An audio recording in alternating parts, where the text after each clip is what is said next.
Hi, today we're reading Babe the Gallant Pig, Chapter 7, What's Trials?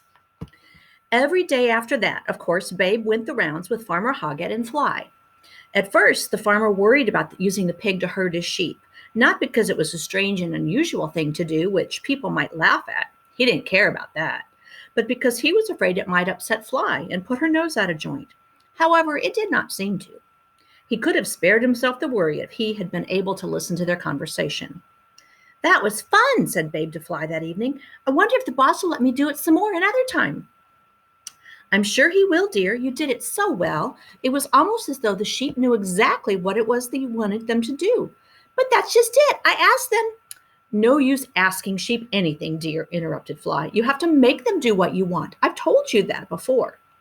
"Yes, Mom, but will you mind if the boss uses me again instead of you sometimes?" "Mine?" said Fly. "You bet your trotters I won't. All my life I've had to run after those idiots, uphill, down dale, day in, day out. As for sometimes, as far as I'm concerned, you can work them every day. I'm not as young as I was. I'll be only too happy to lie comfortably in the grass and watch you, my babe." And before long, that was exactly what she was doing. Farmer Hoggett could see by her wagging tail and smiling eyes that she was perfectly happy about it, and he began to use Babe to do some of her work. At first, he only gave the pig the simple tasks, but as the days and weeks went by, Hoggett began to make more and more use of his new helper. The speed with which Babe learned amazed him, and before long he was relying on him for all his work with the flock, while Fly lay and proudly watched. Now there was nothing, it seemed, that pig could not do, and do faultlessly at that. He obeyed all the usual commands immediately and correctly.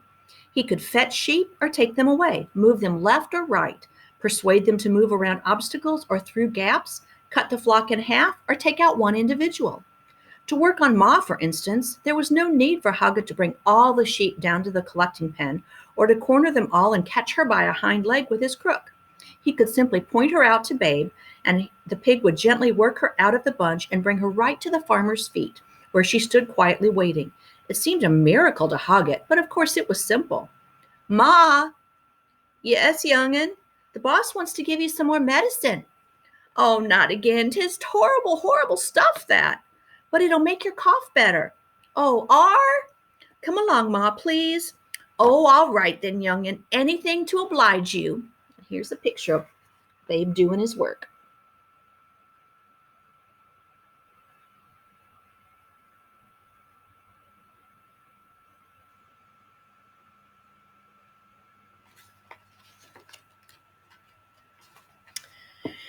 And there were other far more miraculous things that Babe could easily have done if the farmer only had known. For example, when it was time for the ewes to be separated from their lambs, now almost as big and strong as their mothers, Farmer Hoggett behaved like any other shepherd and brought the whole flock down to the pens and took a lot of time and trouble to part them.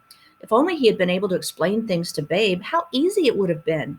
"Dear ladies, would you please stay on the hill if you'll be so kind?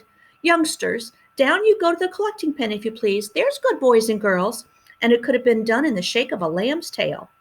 However, Babe's increasing skill at working sheep made Farmer Hoggett determined to take the next step in a plan that had begun to form in his mind on the day the piglet had first penned the sheep. That step was nothing less than to take Pig with him to the local sheepdog trials in a couple weeks' time. Only just to watch, of course, just so that he could have a look at well-trained dogs working a small number of sheep and see what they and their handlers were required to do. "I'm daft," he thought to himself, grinning. He did not tell his wife. Before the day came, he put a collar and lead on the pig. He couldn't risk him running away in a strange place. He kept him on the lead all one morning, letting Fly do the work as of old. He need not have bothered. Babe would have stayed tight at heel when told, but it was interesting to note that the instant change in the atmosphere as the collie ran out. There's another picture.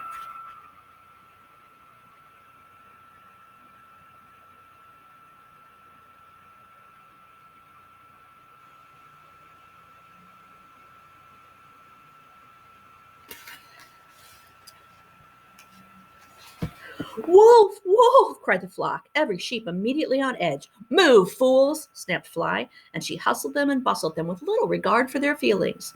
"Babe! We want Babe!" they bleated. "Babe!" To be sure, the work was done more quickly, but at the end of it, the sheep were scared and trembling, and the dog was out of patience and breath. Steady, steady, called the farmer a number of times, something he never had to say to Babe. When the time came for the local trials, Farmer Hoggett set off early in the Land Rover, Fly and Babe in the back. He told his wife where he was going, though not that he was taking the pig. Nor did he say that he did not intend to be an ordinary spectator, but instead more of a spy, to see without being seen. He wanted Pig to observe everything that went on without being spotted. Now that he had settled on a final daring part of his plan, Hoggett realized that secrecy was all important. No one must know that he owned what would you call him, he thought? A sheep pig, I suppose. The trials took place 10 miles or so away in a curved basin-shaped valley in the hills. At the lower end of the basin was a road. Close to this was the starting point where the dogs would begin their outrun, and also the enclosure where they would finally pen the sheep. Down there, all the spectators would gather. Farmer Hoggett arrived some time before them, parked the Land Rover in the lane, and set off up the valley by a roundabout way, keeping in the shelter of the bordering woods, Fly padding behind him and Babe on the lead, trotting to keep up with his long strides. "Where are we going, Mom?" asked Babe excitedly. "What are we going to do?" "I don't think we're going to do anything, dear," said Fly. "I think the boss wants you to see something." "What?" They had reached the head of the valley now, and the farmer found a suitable place to stop, under cover, but with a good view of the course. "Down, Fly, down, Pig, and stay," he said, and exhausted by this long speech, stretched his long frame out on the ground and settled down to wait. "Wants me to see what?" asked Babe. "The trials." "What's trials?" "Well," said Fly, "it's sort of a competition for sheepdog and their bosses. Each dog has to fetch 5 sheep and move them through a number of gaps and gateways. You can see which ones. They've got flags on either side, down to that circle that's marked out in the field right at the bottom. And there the dog has to shed some sheep." "What's shed mean?"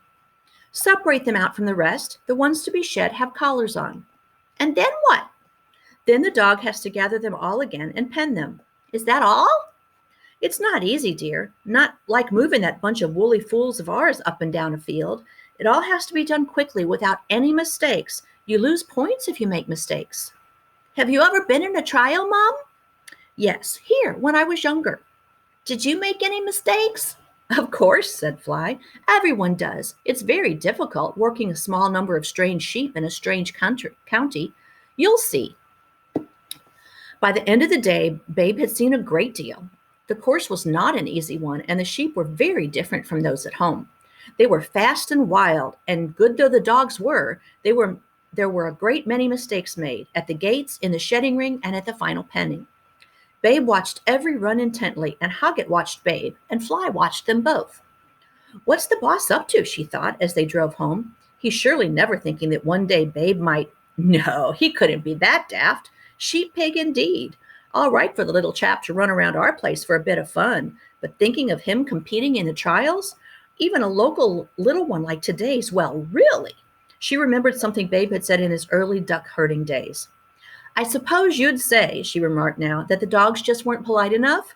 "That's right," said Babe.